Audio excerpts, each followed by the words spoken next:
Yeah. Can we start?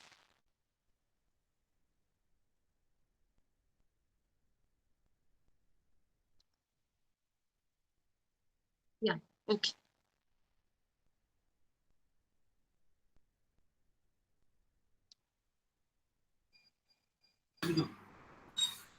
I'm ready. Yeah.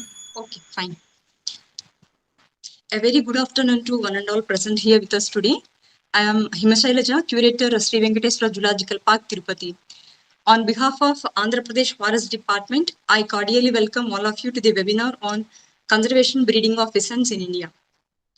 I welcome our speaker, Mr. Lakshmi Narasimha, and all the other viewers who are watching the webinar on YouTube.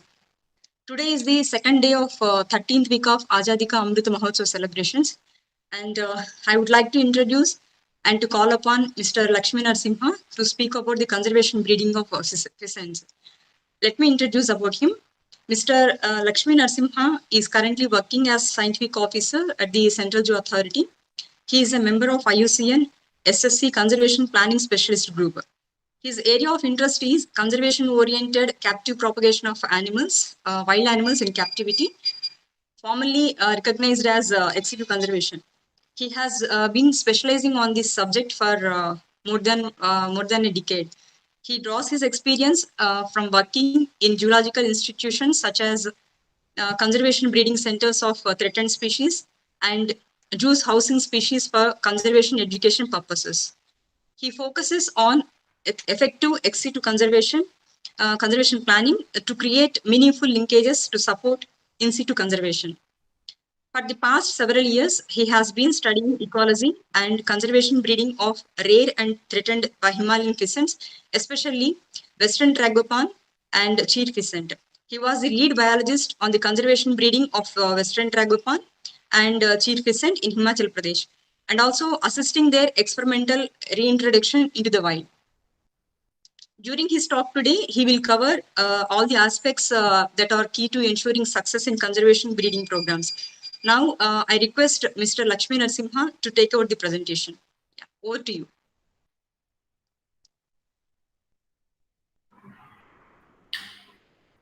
Good afternoon, everyone. Thank you, ma'am. I'll just share my screen to begin with.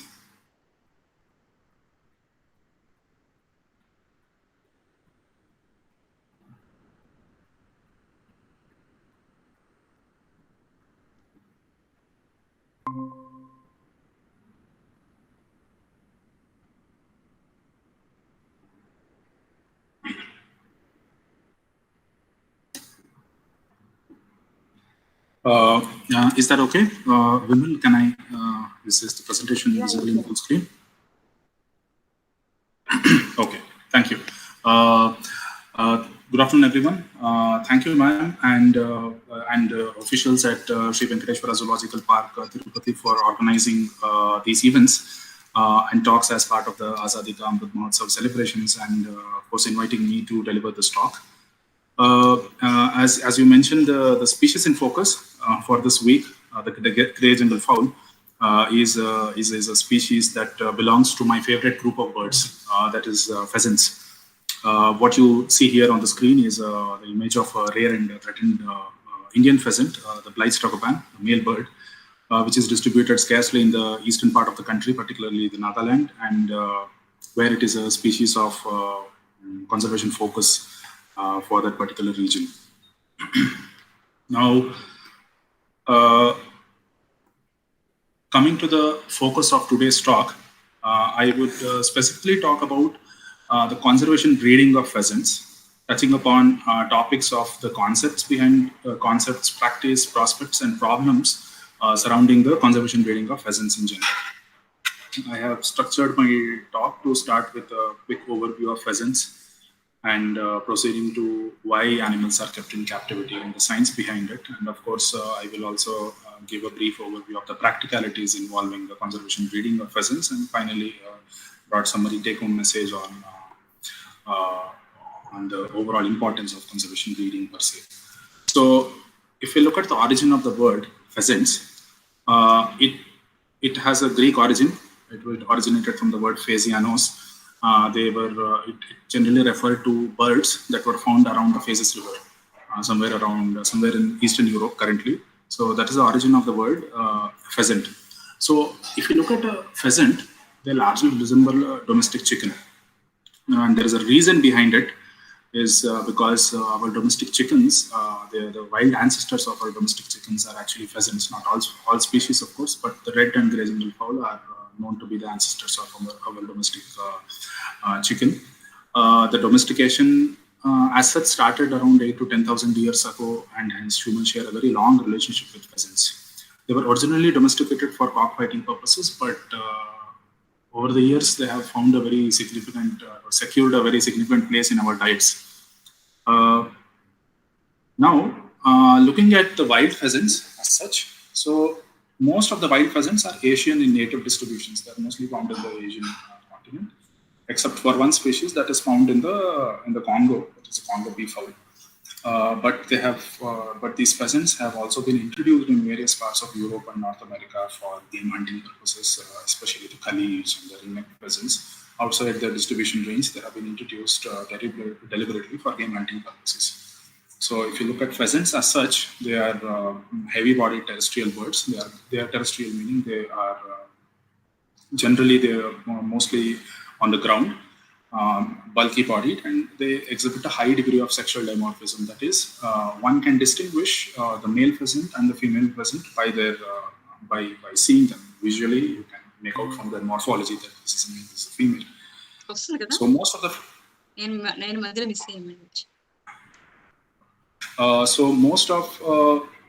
most of the pheasants occupy wooded habitat. They are forest birds in general, except for a few that are also found in open habitats like grasslands, like in the case of Chia pheasant. Broadly, our understanding of pheasants and their ecology is very limited overall. And of course, like many species of wild animals, these birds are also affected by human disturbances.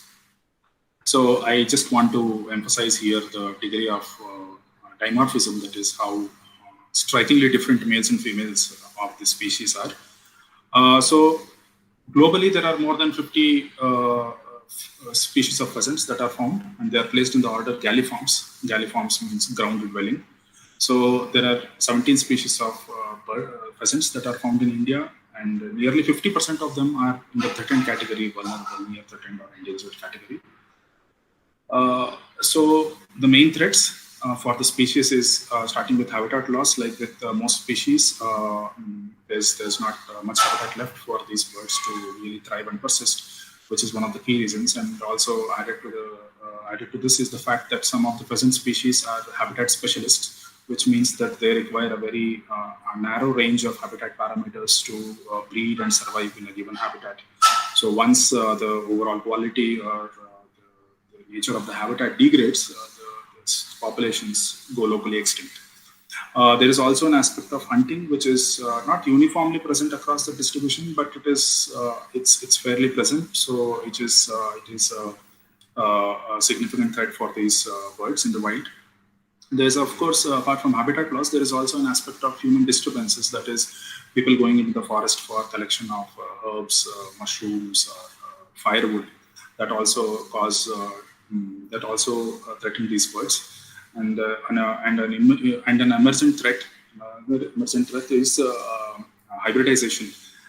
That is especially for species like jungle fowls, which occupy a habitat that has a very strong interface with humans, where domestic fowls are kept. So there is a chance of hybridization, which is actually an emergent issue, and so this needs serious study. So these are broadly the threats that wild species are facing. And coming to the science behind why would someone want an animal from the wild to be brought into captivity?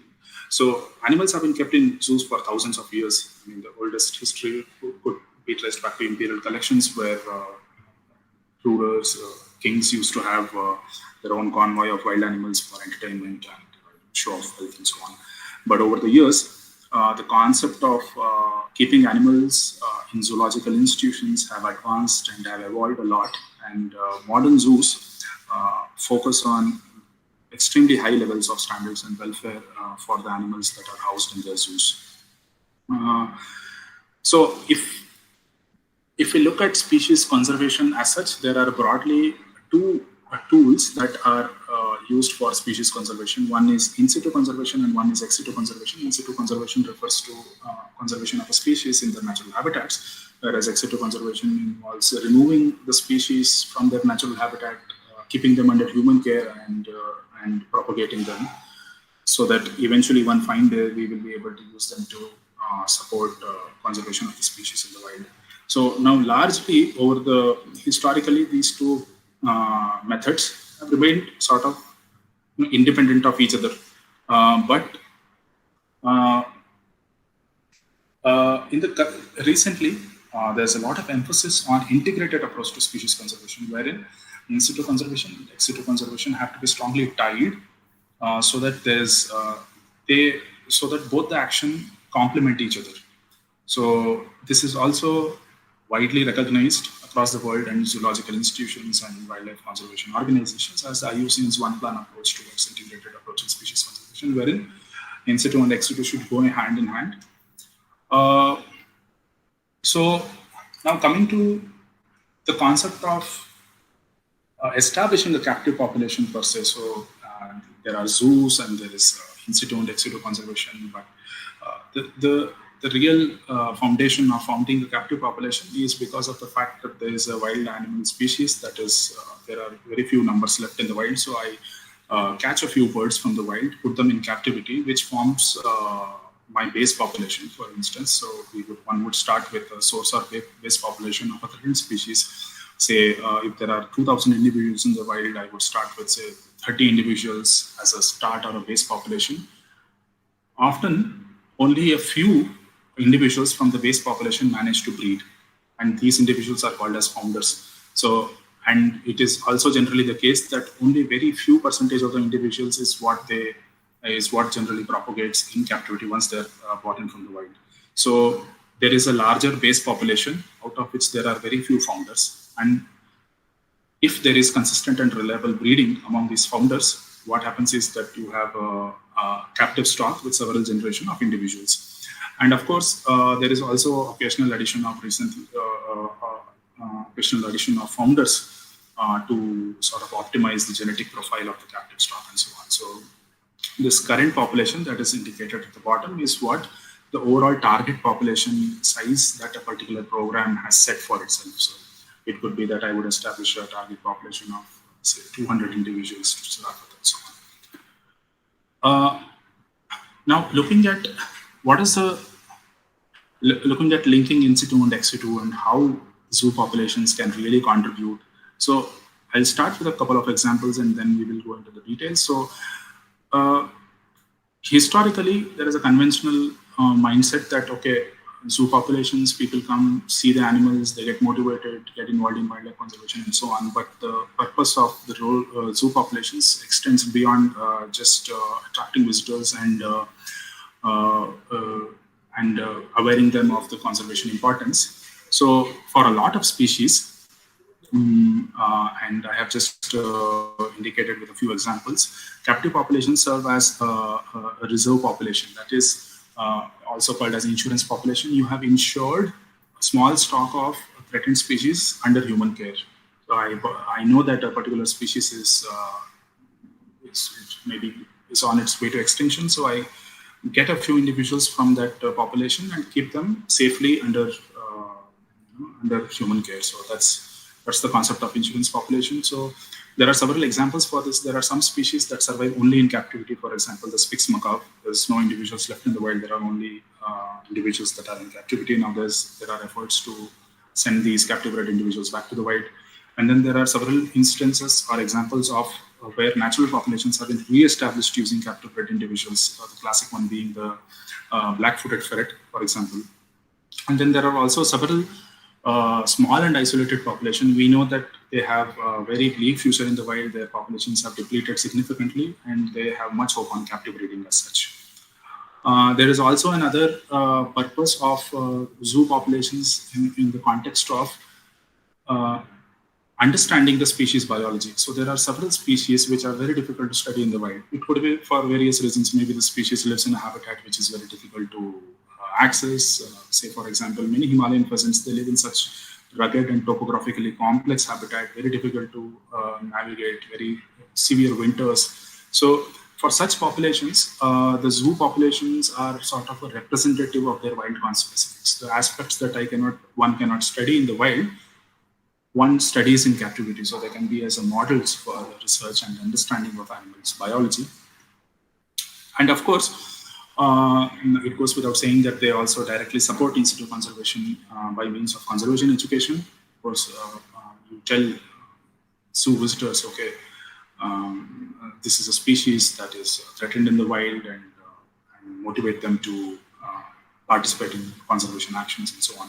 But there are also several zoological institutions worldwide that directly support by means of financial and infrastructure support. For example, there are several zoological institutions that divert a percentage of their zoo revenue to contribution and contribute them to species conservation in their native habitats. Say a zoo located in Europe diverts a portion of the zoo revenue to lead a conservation project, say in the Western Ghats, for example. So there are several institutions and several initiatives which also point in this direction.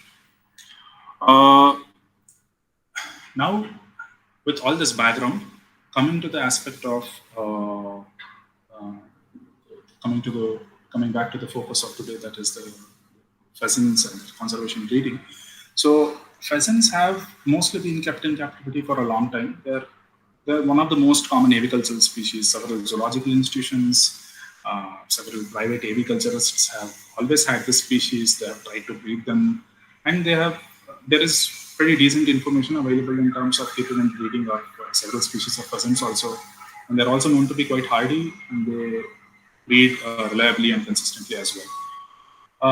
But now there's a very important aspect when it comes to how, given, so we have a captive population of pheasants, but that is not sufficient to say that, okay, this population is having any conservation value. To add conservation value to a captive population, it has to be managed in a specific way. And that is what conservation-oriented captive breeding is all about. In short, conservation breeding. So basically, it is a type of captive breeding, but a very strong conservation-oriented approach. It's in a very in a planned way. So when you talk about conservation breeding, you go beyond the aspect of just knowing how to breed the species, just being a common species and so on. So there are 4 main domains which are of very key importance as far as conservation breeding is concerned. One of the first things is demographic viability. So like I explained in one of my previous slides, so I have set a target population for myself for a particular species. If it is 100 individuals, I have to ensure that 100 individuals, I am able to manage it over the next couple of years or a decade without too much of fluctuations from the optimal numbers, and at the same time ensuring decent reproductive output, growth, and age sex composition, number of males and females in the particular population. So I have to ensure that overall structure of the population is such that it is sustainable, that is, it can persist in the long term.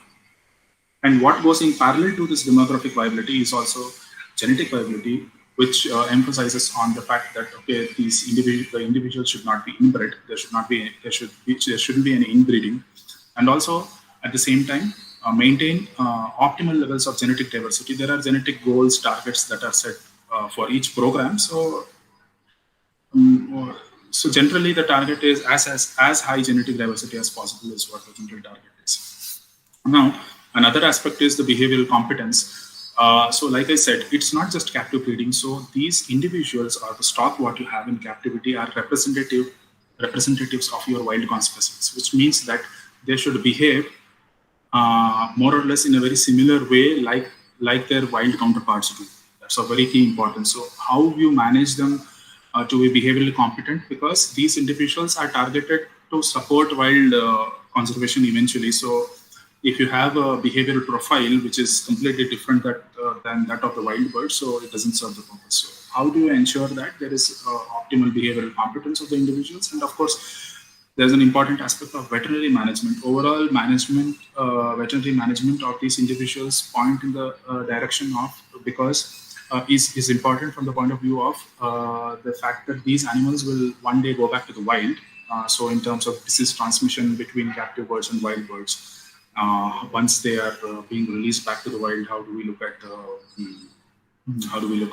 disease prevalence in a particular population and so on. So veterinary management also plays a very important role for species that are meant for that are bred for conservation breeding purposes. So identifying all of this, CZA has taken a very important lead in sort of propagating conservation breeding of several threatened species that are native to India. The Central Zoo Authority has identified 74 species for conservation breeding purposes. There are 42 ongoing programs of these identified species, of which there are 12 species of pheasants that have been identified for conservation breeding purposes. The overall structure of the program is somewhat wherein it resembles the fact that there is one coordinating zoo and one participating zoo for each of the species. The coordinating zoo serves as the key zoo to start the aspects of getting individuals from the wild, making them to breed, getting them to breed and establish a base population. So that's what the coordinating zoo does, and participating zoo sort of complements the effort of coordinating zoo in establishing satellite populations of this species. And the target that was initially set was to have at least 100 individuals of the species in captivity in Indian zoos.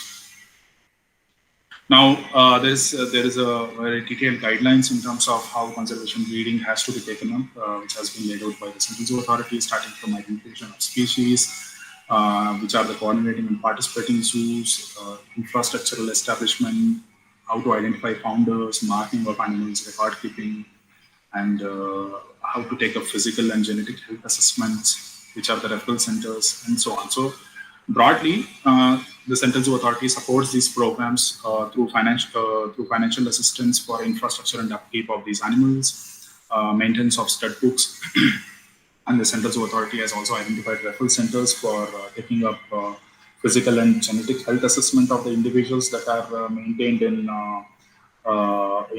captivity for conservation breeding purposes. And of course, we also organize regular training programs for frontline staff and officials involved in managing the conservation breeding program. So that's about the theoretical underpinnings and what CZA has done. So now coming to what exactly implementation of a conservation breeding program looks like. So there are several aspects. It's a very complex process, but within the given time, I'll try to cover aspects pertaining to these 5 domains. As far as the practicalities of running a conservation breeding program is concerned, it involves, I would focus on housing and husbandry of the species, the welfare aspect, how to manage the population, feeding and nutrition, and overall health management of the birds. Starting with housing, how big an enclosure of captive animals should be is a very philosophical question. It can be as big as possible, but there are limitations in terms of the resources available and the space availability. So CZA prescribes a minimum of 80 square meters per pair for a breeding pair of birds. But if a particular zoological institution can afford to build a larger enclosure, it's always it has a very important bearing on the overall welfare of the animal. So larger enclosure, the better. But what is also important and key to address here is the horizontal and vertical dimensions, because these are birds. Although they are terrestrial, there is a significant amount of time they spend above the ground in the canopy. They roost in the canopy and so on. So vertical dimension also matters a lot. For example, if one has an enclosure which is 500 square meters of ground space and with a height of 1 meter, it's an extremely poorly planned and suboptimal enclosure. So one has to optimize between the vertical space and also the ground space that is available to the birds. Another aspect of important consideration is use of usable space by the birds. of the given space that you offer in your zoo, how much of it is actually accessible by the birds. So this can be carefully planned by means of careful placement of vegetation, perches, and shelter. That is, the cage furniture within the enclosure can be planned such that the birds can move between or access various parts of the enclosure easily. I have a couple of photographs to indicate this in the subsequent slides. The enclosure should also allow management interventions without the need to uh, uh, capture the birds, or with minimal stress, you should be able to manage the birds. For example, temporary isolation is a very key aspect to consider as far as pheasant enclosures are concerned, because most of the pheasant species are territorial, extremely territorial during the breeding season with males. And males generally don't have a real role in parental care. So there's a need that when a female is incubating, you might have to isolate the male. So you need to have your enclosure and your enclosures planned such that they allow these kind of management interventions with least amount of stress. And of course, because they are under human care, if there is a need to capture an animal. These are pheasants generally are very timid birds. They take rapid flights, and that's the predator avoidance strategy. So the enclosure should account for the fact that they could take rapid flights, and if they gain enough momentum, they could really injure themselves very badly. So there has to be an area where you can actually isolate the bird first and then take up the capture. So I have a couple of photographs to depict this. One of the first things is the fact that another important aspect to consider is when CCDA planned these conservation breeding programs, the coordinating zoos and participating zoos were assigned based on the distributional range of the species. So this has a this is a very important consideration, especially given the fact that taking a species out of their native range and housing them somewhere for conservation breeding purposes sort of deprives them of the natural climatic conditions that the species encounters in the wild. So what is shown here is the breeding center of Western Tragopan, a pheasant which inhabits the higher Himalayas. So this is actually established in the home range, not the home range, but the distribution range of a particular species. In fact, there are also wild birds living here. It's a topographically tough and logistically very difficult location, but the birds are exposed to climatic conditions that are very similar to nature. So once you decide that these birds have to go back to the wild, the transition is easy for the birds. So the location and the overall consideration in terms of how you can improve the well-being of the birds by giving a very naturalistic condition, this is what this emphasizes.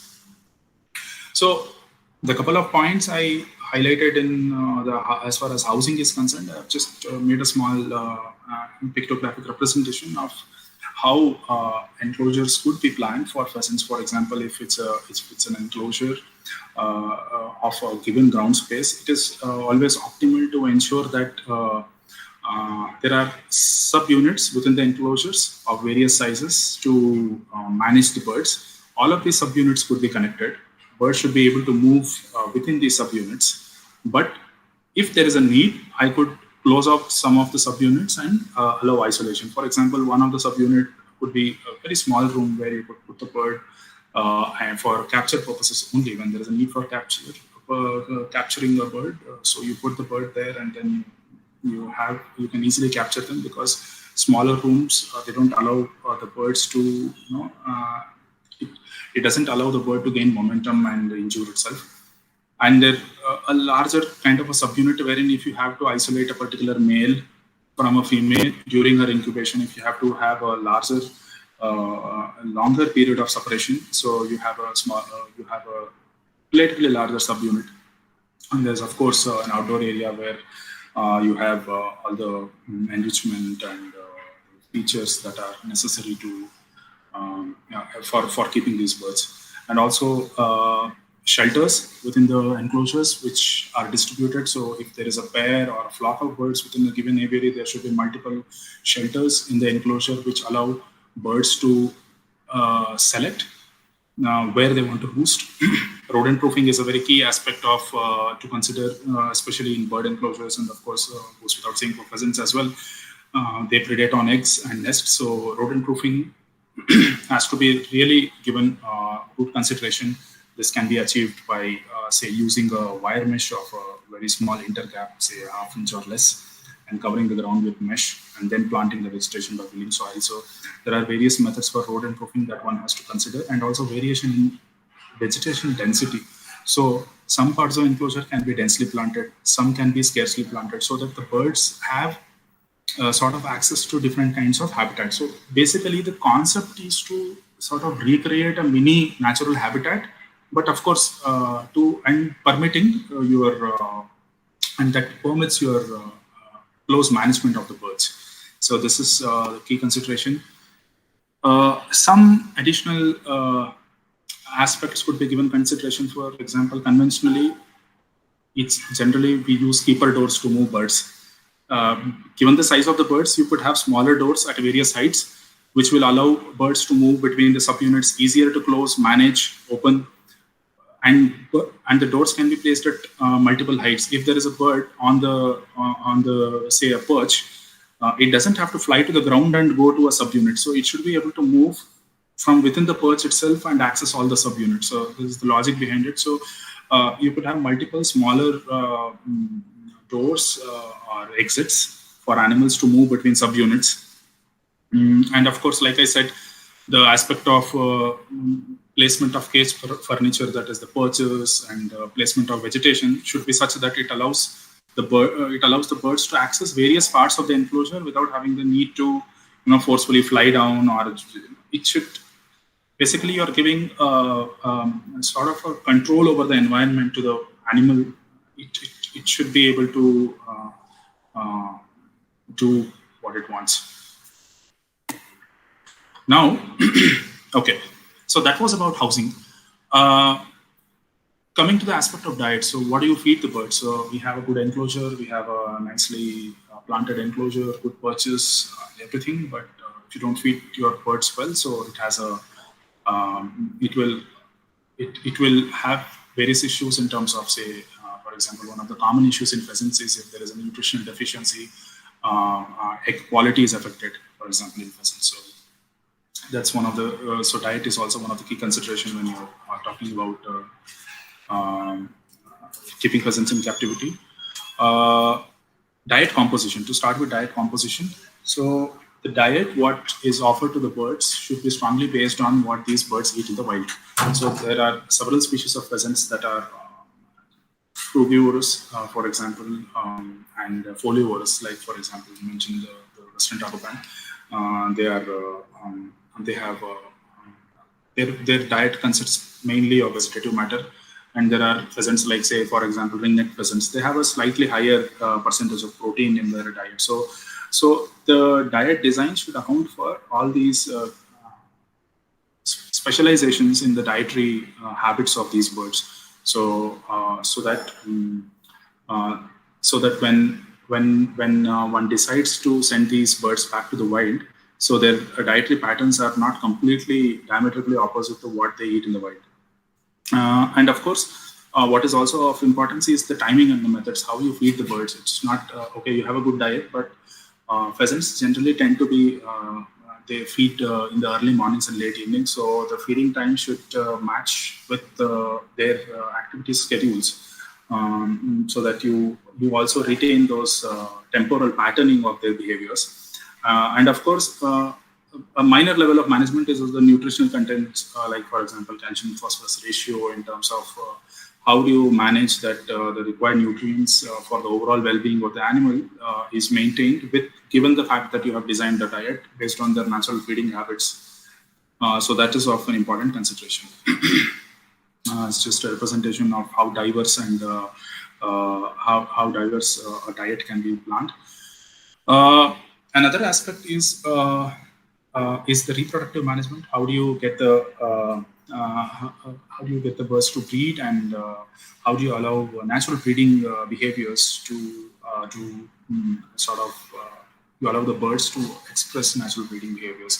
So there are various aspects of that one needs to consider. For example, the nesting options that we provide for these birds should allow expression of natural breeding behavior. Some birds are ground nesters, some pheasants, pheasants are arboreal nesters. What you see in the video that is being played is the Western Tragopan. So that's an arboreal nester. They don't nest on the ground, but they nest above the ground. So the kind of nesting options you provide for these birds should account for the fact that they are arboreal nesters, and you should have nests for them for the same purpose. And of course, it goes without saying that all the conservation breeding facilities are off exhibit. So there's absolutely no public visitation, and also the overall level of disturbance, especially during the breeding season, should be very less. And also one should account for breeding behaviors, minor aspects of breeding behaviors, where they nest, when they nest. For example, which is the month of the year when the female lays the eggs. One should have a very strong knowledge of that, because before that, the nests or the nesting platforms have to be there. Pheasants, they don't make elaborate nests like, for example, passerines, but they would need a nesting platform to lay the eggs, and maybe a little bit of rearrangement of the nesting material. So the facilities or the features within the enclosure should permit this, as you saw in the video. So a very important aspect of chick rearing in Western Tragopans is the fact that the mother hen, she takes all the chicks to her arboreal nest. The chicks cannot fly, but they have to walk to the nest. So just to enable this, you have to create a system of perches that will allow the mother to take a path to the nest, and the chicks will follow her. So if these are very minor interventions, but they allow the species to express their natural behaviors. And the other aspect is there has to be a very, so like I said, one is the aspect of say exclusive breeding behaviors, and another is the overall behavior also. So the enclosure feature should enable to elicit corresponding behavioral traits. For example, in this case, as you see, in the case of Tragopan, for a male to initiate a courtship, it needs an object to hide. And it hides behind an object and then initiates the courtship before it really culminates the courtship approaching the male. So placement of these logs for the male to hide and initiate the courtship is a very key feature of Tragopan enclosures. Likewise, for example, there could be a specific aspect of courtship behavior that might be prevalent in another species of pheasants. So basically, the enclosures, the features in the enclosure should allow these behavioral traits, the expression of these behavioral traits. And of course, as far as the control is concerned, again, one could add, say, instead of just providing one nesting platforms, multiple nesting platforms for each female can be offered. One within the, say, the indoor holding area, if there is one, or if there is if it is provided exclusively in the outdoor area, the nesting platforms. If it is an arboreal nester, it could be at varying heights. If it is a ground nester, it could be it could be placed such that they are occupying different parts of the enclosure.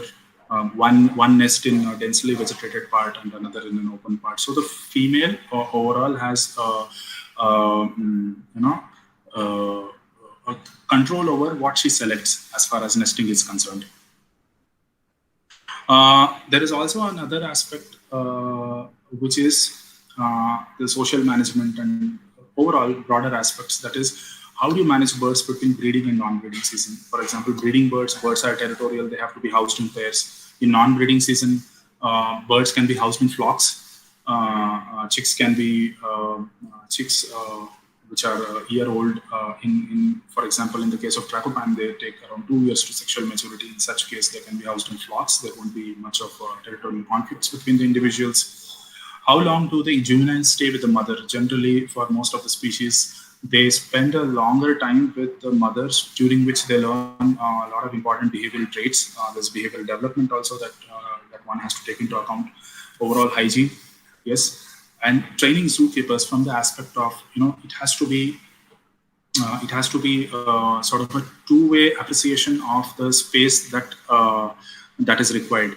The birds should identify that keepers are part of their life, are part of the routines. They enter, they move within the enclosure, but at the same time, the keeper who is working with these birds should be able to appreciate the fact that if a female is nesting, I could possibly avoid that particular area of going there. So this has to be, it's kind of a mutual relationship that has to be promoted and sensitized, and the keepers have to be sensitized to inculcate in their routine management of these birds. And of course, there's an aspect of habituation that one needs to consider. These birds are in captivity. Like I said, they are very timid and flighty birds. So one has to implement an optimal level of habituation in these birds so that they don't really react in the way they would react to a wild predator. So that has to be introduced in terms of habituation. Now that's about the overall upkeep of these birds and how one manages birds. Another important aspect is the population management. One needs to know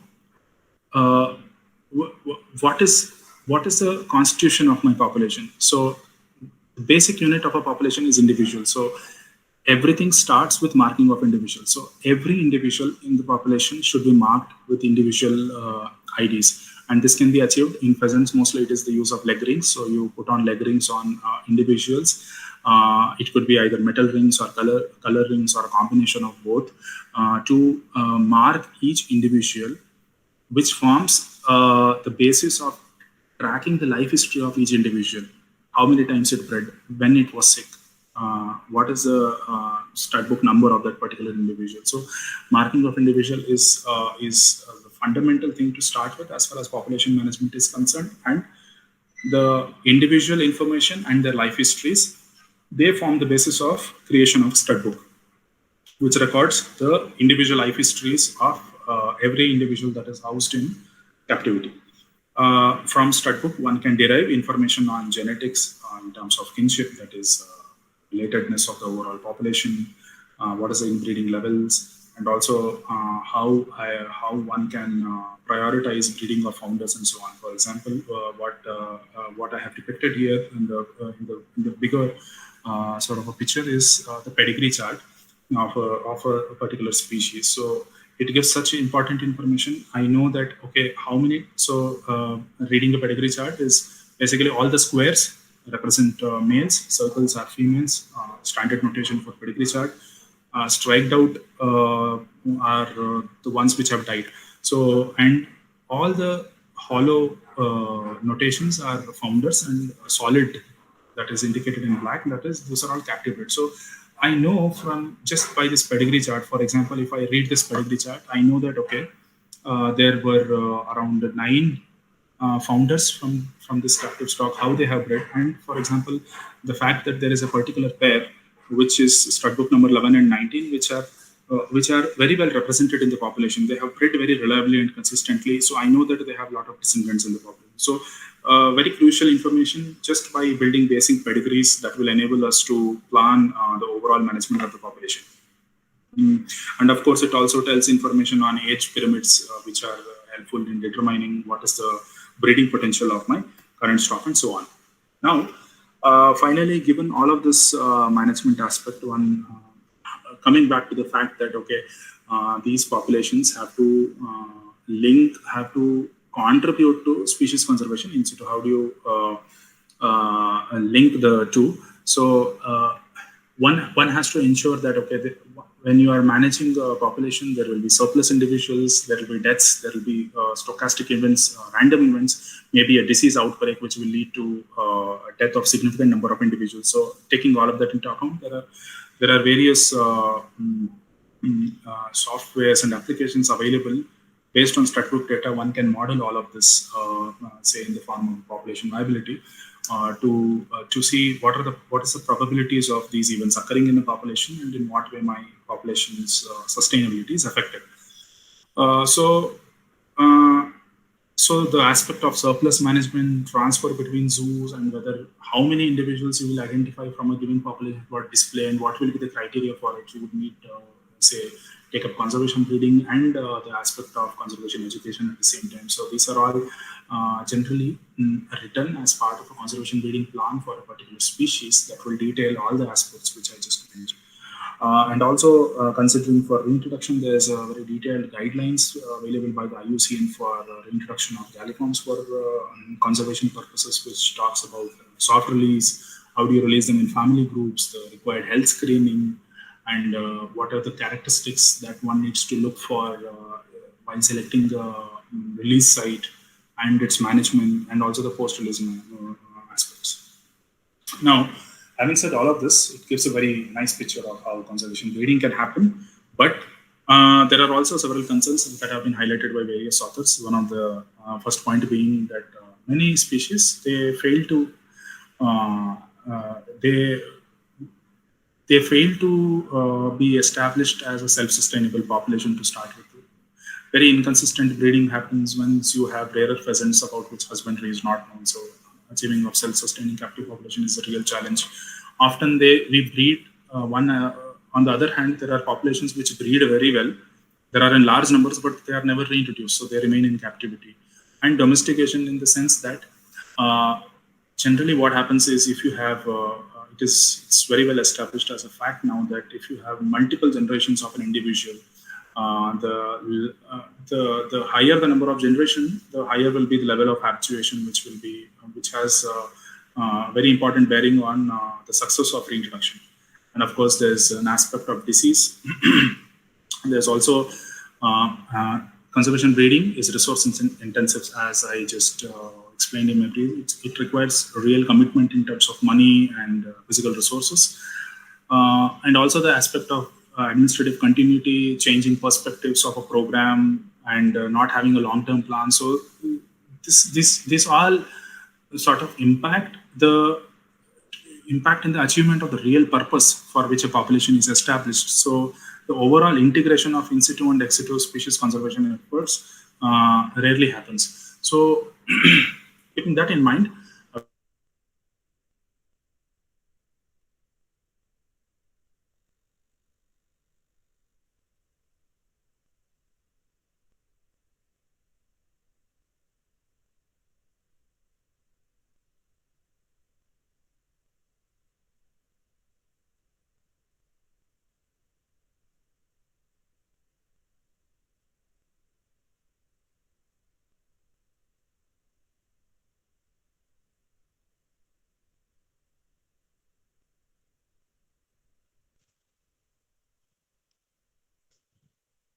Is it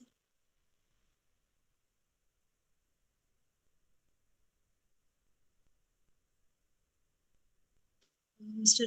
Narasimha? Hello?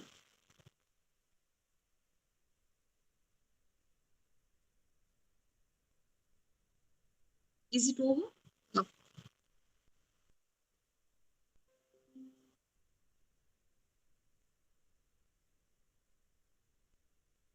Vimal? Vimal? Is there any problem? Yeah. It is not audible. Is it okay now? Okay, okay. yes, I'm back. I'm sorry. Where did the connection drop? Uh, okay, did I finish the talk, or was it midway, or where was I? I mean, did I show the question slide or no? No. Okay, just a moment. I'm just trying to share again. Yeah, so sorry for that.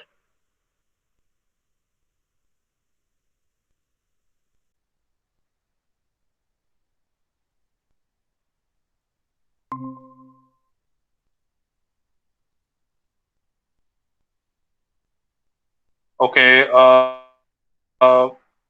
screen visible, right?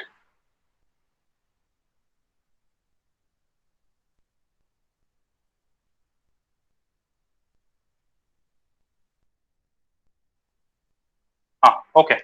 I had mostly summed up my my talk. I just wanted to emphasize on the fact that when a conservation breeding program is being established or run, it should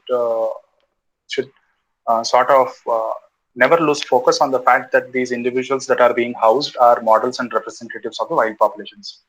Thank you so much for your patience, and I'm sorry about the last minute glitch. I would be willing to answer any questions, questions from the audience. Thank you so much. Yeah. Yeah, we'll check. Is there any questions posted? We'll check once.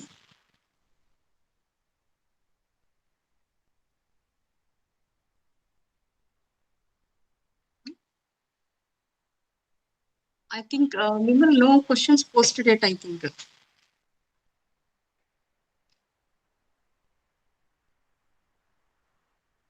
Yeah.